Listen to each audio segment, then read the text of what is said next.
दोस्तों शुरू करने से पहले डिस्क्लेमर कि वीडियो सिर्फ और सिर्फ एजुकेशनल पर्पस के लिए है, इन्वेस्टमेंट एडवाइस नहीं है। तो वीडियो को देखकर आप सीख सकते हो और इन्फॉर्मेशन को ले सकते हो।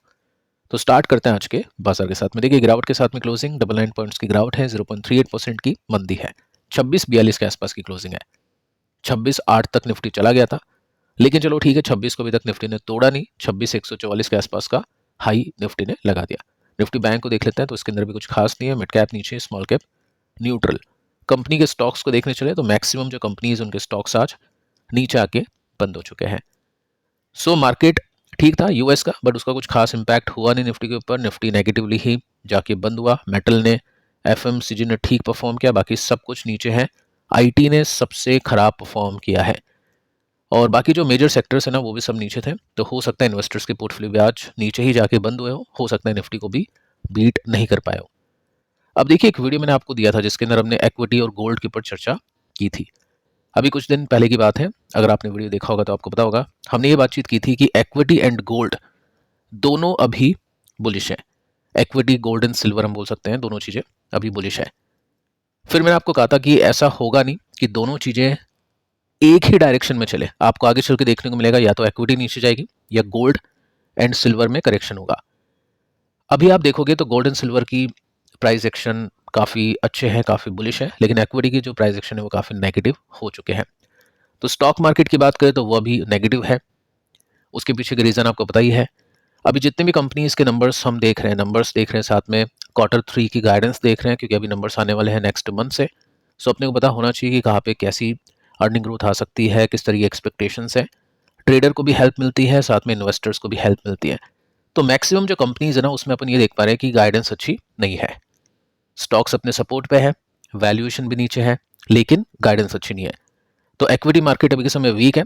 साथ में हम देख सकते हैं price action gold and silver का वो काफ़ी धमाकेदार देखने को मिल रहा है। अभी के समय भी काफ़ी अच्छा परफॉर्मेंस यहाँ पे हम देख पा रहे हैं। जो भी अभी ये सोच रहा है कि मोमेंटम कहाँ पे है, शॉर्ट टर्म में कहाँ पे प्राइस एक्शन अच्छा है या कहाँ पे इन्वेस्टर्स की बाइंग चल रही है, तो वो गोल्ड एंड सिल्वर है। इक्विटी मार्केट के अंदर कुछ कुछ कंपनीज है जिनके स्टॉक्स में बाइंग है, बाकी ब्रॉडर मार्केट के अंदर ऐसी कुछ भी बाइंग देखने को नहीं मिल रही है। आगे चलते हैं। यहाँ पे आप देख सकते हैं गोल्ड एंड सिल्वर का प्राइस ट्रेंड 1960 से 2025 तक का। एक पूरा वीडियो मैंने आपको इसमें दिया था और उसके अंदर मैंने आपको डिटेल में बताया था कि गोल्ड एंड सिल्वर की प्राइस एक्शंस के अंदर काफ़ी ज़्यादा वॉलेटिलिटी आती है, लेकिन कुछ साल ऐसे आते हैं जिसके अंदर बहुत अच्छा परफॉर्म गोल्ड एंड सिल्वर करते हैं। जैसे आप देख सकते हैं यहाँ पे ये 10 एक साल का गैप है, 6-7 साल का, और उसके अंदर गोल्ड का जो प्राइस है वो कैसा था, सिल्वर का जो प्राइस है वो कैसा था। सिल्वर ने बहुत ज़्यादा तेजी दिखाई, जरूरत से ज़्यादा। ये जो आप देख रहे हैं स्पाइक, ये सिल्वर है, ठीक है। गोल्ड में भी तेजी बनी, बस यहाँ तक।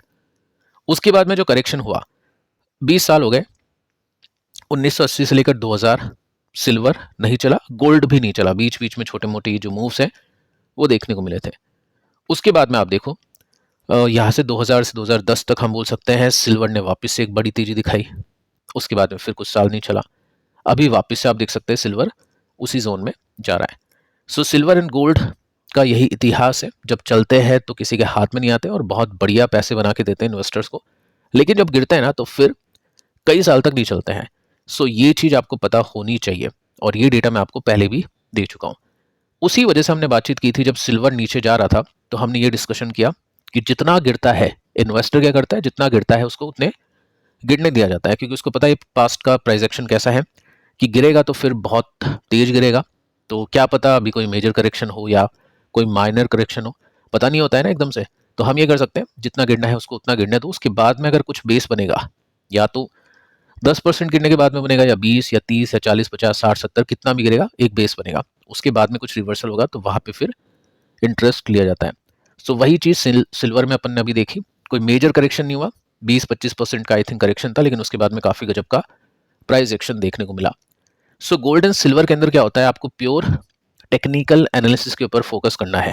देखो यहाँ पे कोई फंडामेंटल्स होते नहीं है, ना ही यहाँ पे कोई पी रेशियो होता है। जो गेम होता है वो डिमांड एंड सप्लाई का होता है। डिमांड सप्लाई कैसे आती है, अगर मार्केट खराब होगा तो इनकी डिमांड अच्छी होगी। मार्केट की सिचुएशन आपको पता ही है, एफआई कंटिन्यूसली सेलिंग कर रही है, ट्रेड डील्स को लेकर काफ़ी सारी दिक्कतें भी चल रही है, तो उस बेसिस पे है। तो टेक्निकल्स देखते हैं, डिमांड है तो ठीक है, सप्लाई अगर हो रही है तो फिर वो सेलिंग मोड में आ जाता है। तो अभी आप ये देखोगे तो गोल्ड एंड सिल्वर बहुत अच्छे ट्रेंड में चल रहे हैं। इक्विटी की बात करें तो इक्विटी में अभी कुछ खास दम नहीं है, ठीक है, ये फैक्ट है। अब उस हिसाब से इन्वेस्टर्स अपना काम करें। अब देखो यहाँ पे गोल्ड ने कैसा परफॉर्म किया, तकरीबन 1% के साथ में तेजी। ETF की बात कर रहा हूँ क्योंकि ये इन्वेस्टर्स के पास में ऑप्शन होता है अपने डीमेट अकाउंट से खरीदने का। सिल्वर को देख सकते हैं 6% की तेजी, मतलब 4%, 4%, 6%, ये पिछले कुछ 3 दिन से अपन देख पा रहे हैं। अब देखो पिछले 6 महीने के रिटर्न्स कैसे हैं, पैसा डबल से भी ज़्यादा हो चुका है। ऐसा पैसा ना ही इक्विटी में बना है, ना ही कहीं और बना है। सिल्वर ने इतना पैसा बना के दिया है। ये करेक्शन अपन ने देखा, यहाँ पे रिवर्सल देखा, उसके बाद में जो तेजी बनी है वो काफ़ी कमाल की है। साथ में देखिए दोस्तों अब कुछ प्रिडिक्शंस यहाँ पे आप देख सकते हैं, आपके सामने रखने की कोशिश करता हूँ, इसको थोड़ा सा डिटेल में एनालाइज करते हैं क्या बातचीत यहाँ पे की जा रही है। निफ्टी 50 टच कर सकता है 33,000 बाय 2026 के एंड से पहले 33,000, तो 26 अभी है, निफ्टी 33 पहुंच सकता है, ऐसा कहना है इंडिया चार्ट के जो फाउंडर हैं उनका। Equities will out perform gold and silver next year, इनको ऐसा लगता है, ठीक है। अपने को कैसा लगता है, अपने को ना ही कुछ ऐसा सोचना है कि ऐसा हो सकता है वैसा हो सकता है, कुछ दिमाग में नहीं रखना है, दिमाग को बिल्कुल ब्लैंक रखना है, खाली रखना है। जो डेटा गाइड कर रहा है बस वो अपने को देखना है। अब उसमें डेटा में अगर अपने को दिखता है कि इक्विटी आउट परफॉर्म करेगा तो ठीक है, और नहीं कर रहा है तो फिर वो जो फैक्ट है वो है, क्योंकि आपके सोचने से या इनके सोचने से मार्केट नहीं चलेगा। मार्केट कैसा कर रहा है उसके बेसिस पे हमको काम करना होता है, इन्वेस्टर्स को काम करना होता है। सो ये कहना है इनका, लेकिन अपन फिर भी देखेंगे क्योंकि हो सकता है कुछ डेटा इनके पास में हो जो हमारे पास में नहीं हो, ताकि वो हमको मिल जाए। तो आगे चलते हैं, इसको थोड़ा सा डिटेल में देखते हैं।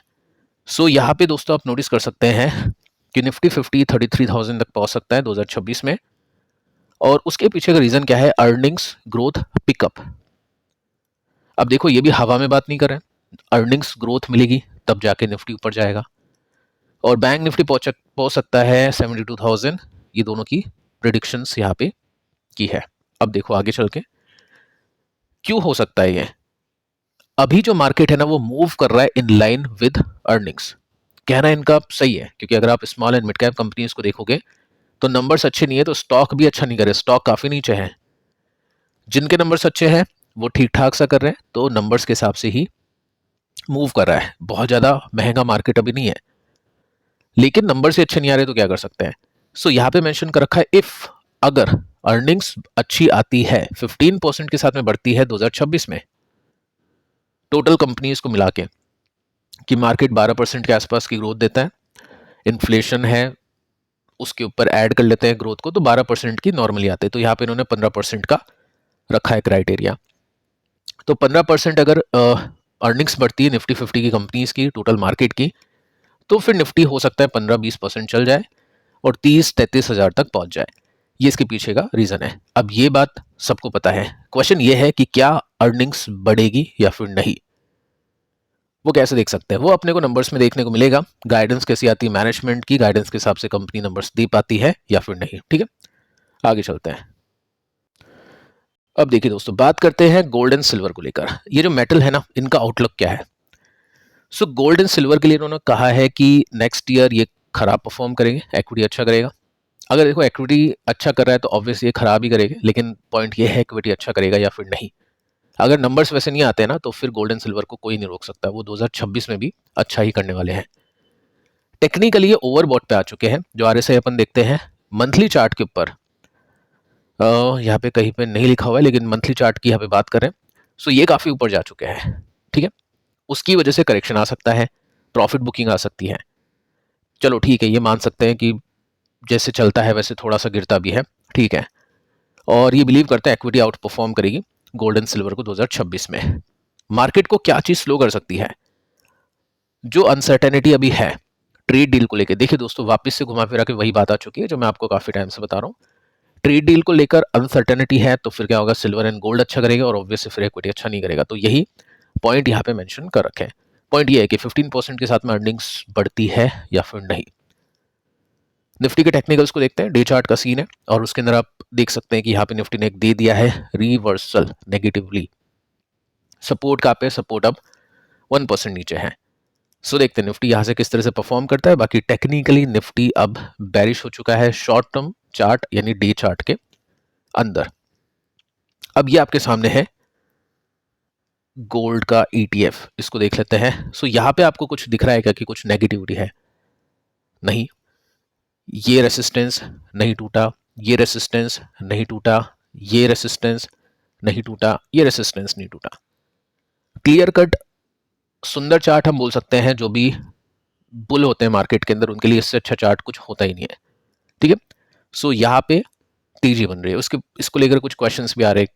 किसी इन्वेस्टर ने अपनी स्टडी के हिसाब से काफ़ी अच्छी अमाउंट लगा दी है, तो वो सोच रहा है कि चलो अच्छा प्रॉफिट दिख रहा है तो क्या करें। ठीक है, उस सबको लेते हैं आगे चल के। सिल्वर को देख लो, ये वीकली चार्ट है सिल्वर का, और जो तेजी यहाँ पे बनी थी इस तरह से, उससे भी ज़्यादा शार्प तेजी अभी चल रही है। तो यहाँ पे डर तो होना चाहिए कि इतनी बड़ी तेजी बन चुकी है कुछ दिनों के अंदर, तो गिरावट आएगी तो तगड़ी आएगी। और ETF जब बेचने पे आते तो हो सकता है सर्किट भी लग जाए। ठीक है, तो डर होना चाहिए। अब देखते हैं आगे चल के यहाँ पे डे चार्ट के अंदर क्या सिचुएशन है। डे चार्ट के अंदर ये 64% ऊपर जा चुका है अपने बॉटम से। देखते देखते जस्ट अभी कुछ महीने पहले की बात है, नवंबर की बात है, और देखते देखते अभी 2-3 महीने के अंदर 65% ये चल चुका है। यहाँ पे कुछ इंडिकेशन है सेलिंग का, वीकनेस का नहीं। तो जब भी ऐसा होता है जो मोमेंटम चेज करते हैं, देखो सिल्वर गोल्ड किसने खरीदा है इस करेक्शन पर ऊपर जाने पे?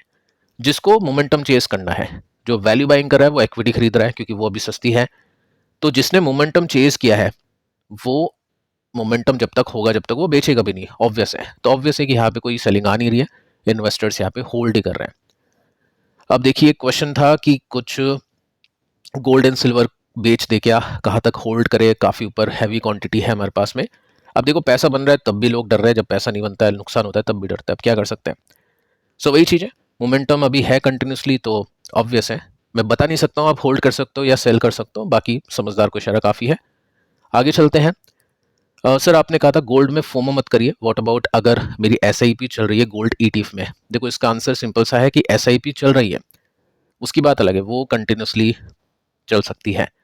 लेकिन SIP के साथ में क्या है, कुछ अमाउंट जब हाई होती है ना, जब ऊपर जाती है कोई भी इक्विटी या फिर जो भी आपकी SIP जिसमें भी चल रही है, कुछ अमाउंट होना चाहिए हाथ में कि वो म्यूचुअल फंड या वो जो भी गोल्ड है ETF या कुछ भी है, वो अगर गिरेगा, ऑब्वियस वो गिरेगा, तो आपकी SIP भी चलनी चाहिए।